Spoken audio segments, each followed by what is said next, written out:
Assalamualaikum warahmatullahi wabarakatuh. Halo semuanya, perkenalkan kita dari kelompok 6 Project TIBK yang beranggotakan saya sendiri Najwa Faradila. Lalu ada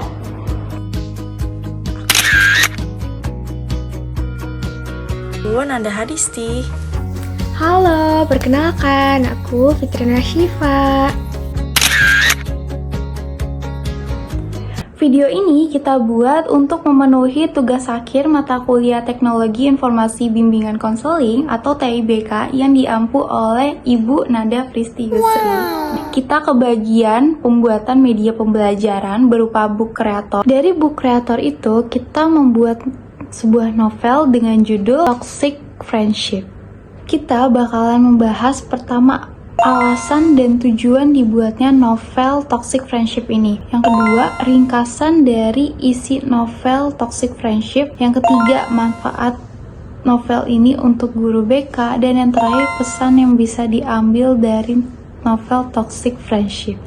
So, check it out. Alasan utama kita membuat novel Toxic Friendship ini karena kita melihat masalah-masalah yang sedang hype di kalangan siswa, yaitu merasa nggak enakan atau istilah kerennya adalah people pleasure. Yap, banyak dari mereka yang ngerasa capek secara emosional. Mereka tuh capek banget disuruh-suruh sama temen, selalu dimanfaatin sama teman-temannya dikala susah, tapi giliran mereka lagi seneng nih, si siswa ini tuh gak diajak.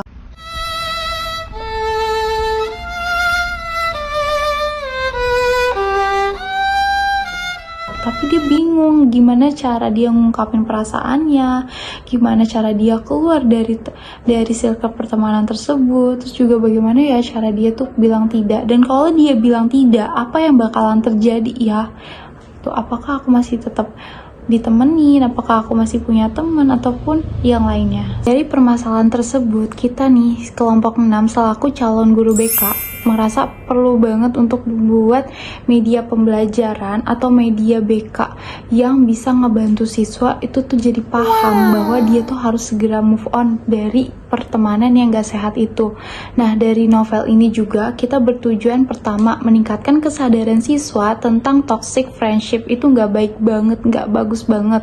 Yang kedua, membantu siswa mengenali batasan diri atau boundariesnya. Boleh ngebantu, tapi ada batasannya, gak selalu membantu. Kamu juga harus perhatikan diri kamu sendiri di atas kepentingan orang lain. Yang ketiga, melatih keberanian untuk bilang tidak. Karena terbukti di bagian kelima, ketika si tokoh utama bilang enggak, bilang tidak, aku nggak bisa, mereka teman-temannya tuh perlahan mulai menjauh dan dia mulai mendapatkan pertemanan yang sesungguhnya, walaupun sedikit tapi itu lebih nyaman. Lalu yang keempat, yang terakhir adalah mengembangkan kesehatan relasi sosial. Gak apa-apa teman sedikit, tapi itu real friend dibandingkan banyak teman tapi mereka toxic.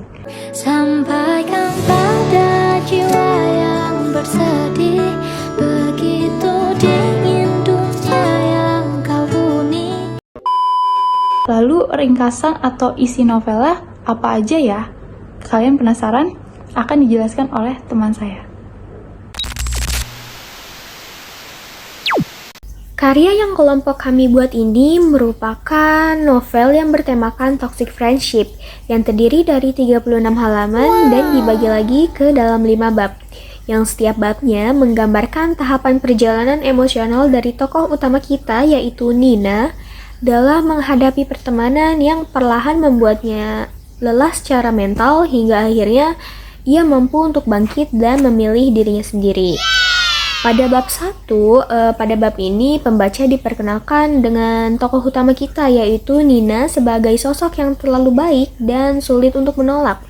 Nina percaya bahwa menjadi teman yang baik itu berarti selalu ada dan selalu membantu.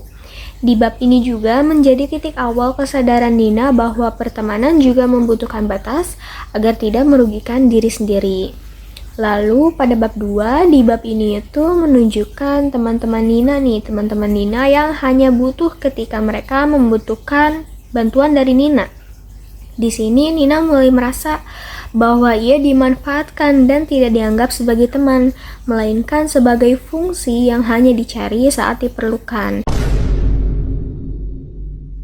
Lalu di bab ketiga ini mulai muncul konflik emosional yang Nina rasakan nih. Nina mulai mendapatkan sindiran yang sekilas itu terdengar seperti candaan, tapi sebenarnya menjatuhkan dan penuh dengan rasa iri. Lalu di bab 4, pada bab ini menjadi titik perubahan yang besar bagi Nina. Karena untuk pertama kalinya Nina berani untuk mengatakan tidak secara tenang dan tegas. Nina mulai belajar bahwa bersikap asertif itu bukan berarti jahat. Selanjutnya di bab 5 sekaligus bab terakhir itu menceritakan proses dari Nina menyembuhkan diri atau healing. Ia mulai mengenali red flag yang dulu ia anggap biasa, sekaligus menemukan orang-orang dengan green flags yang tulus mendukungnya.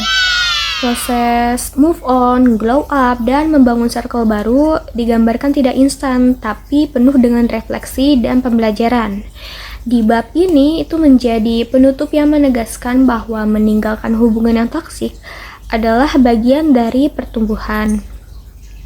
Lalu melalui karya yang kami buat ini, kami berharap bahwa pembaca dapat menangkap pesan melalui tokoh utama kami yaitu Nina, bahwa pertemanan itu seharusnya membuat kita berkembang, bukan merasa lelah atau kehilangan diri.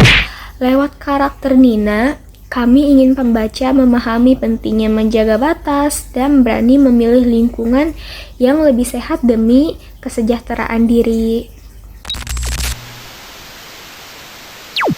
Manfaat yang dirasakan bagi guru BK dari novel Toxic Friendship ini adalah membantu guru BK dalam memberikan layanan bimbingan konseling, khususnya ketika ada konseling pribadi, siswa yang datang itu mengalami permasalahan tentang pertemanannya itu nggak bagus, pertemanannya itu jelek banget, terus juga si siswa itu ngerasa aku kok dimanfaatin terus ya bu sama teman-teman aku, dan aku bingung harus gimana. Nah guru BK tuh bisa tuh melakukan kegiatan pendukung BK melalui tampilan kepustakaan. Cukup diberikan aja link book kreator novel ini, lalu bisa diakses kapanpun dimanapun oleh siswa.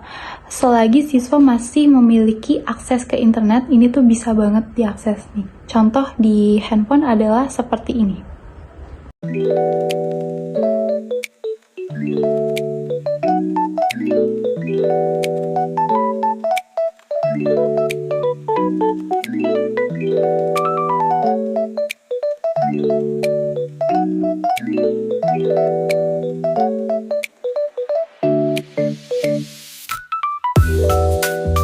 Novel ini juga bisa diakses menggunakan laptop oleh siswa. Berikut tampilan novel Toxic Friendship menggunakan laptop.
Selain bisa dimanfaatkan sebagai kegiatan pendukung BK dalam tampilan kepustakaan, novel ini tuh juga bisa dimanfaatkan sebagai bahan diskusi tambahan dalam layanan bimbingan kelompok.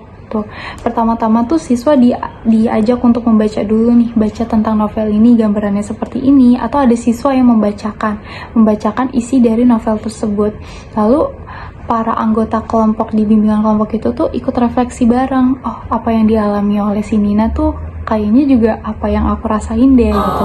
Terus juga yang dilakuin Nina yaitu berani untuk bilang enggak, maaf aku kayaknya nggak bisa dulu nih untuk ngebantu kalian. Bikin jadi siswa mikir, aku juga harus seperti Nina nih, aku harus bisa berani untuk bilang tidak, harus berani move on dari circle yang jelek ini, dari circle yang toxic, dan juga glow up. Glow up-nya itu adalah menemukan pertemanan yang sehat, mengenali diri sendiri, dan juga punya boundaries. Boleh memikirkan orang lain, tapi harus mengutamakan kepentingan diri sendiri. Secara keseluruhan, novel Toxic Friendship ini bisa banget bantu guru BK dalam memberikan layanan yang lebih kreatif dan empatik, serta lebih dekat dengan dunia siswa. Karena ini tuh masalahnya hype banget dengan siswa kan. Media ini tuh bukan cuma nyampein pesan tentang pentingnya pertemanan yang sehat aja, tapi juga membantu siswa belajar buat lebih menghargai diri sendiri dan menjaga kesehatan mentalnya. Pesan cerita dari novel ini adalah bahwa tidak semua teman layak dipertahankan untuk selamanya. Nah, bayangin aja kita memiliki sahabat yang selalu mengkritik penampilan kamu, menyebarkan gosip, aib di belakang kamu, atau membuatmu merasa kecil demi keuntungan mereka sendiri. Nah, itulah yang disebut ciri-ciri toxic friendship. Hubungan yang satu arah yang penuh iri hati dan kompetisi itu tidak sehat. Nah, novel ini menunjukkan kayak bagaimana sih korban sering terjebak dalam lingkaran anxiety dan depresi. Hingga akhirnya belajar melepaskan untuk menyelamatkan diri. Nah, apa sih pesan utamanya yang jelas dari novel ini? Yaitu kenali tanda bahwanya sejak dini.